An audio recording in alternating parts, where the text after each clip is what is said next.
Happening today, state Supreme Court justices will hear arguments on the South Carolina Fetal Heartbeat Law. The law, signed in 2023 by Governor Henry McMaster, imposes strict limits on abortion access and makes it a crime for an abortion to take place after 6 weeks of pregnancy, except in extreme circumstances.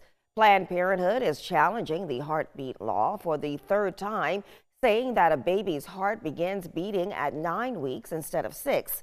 The hearing comes as arguments over women's health care are heating up. Just last month, a group of South Carolina doctors sued the state over the ban. According to a 43-page lawsuit filed in the U.S. District Court's Charleston Division, the law, quote, violates doctors' rights to religious freedom and freedom from unduly vague laws under the U.S. Constitution.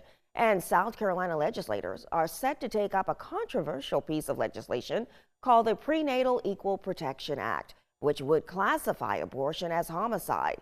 The arguments are set to get underway at 10:30 this morning, and you can count on News 2 for updates.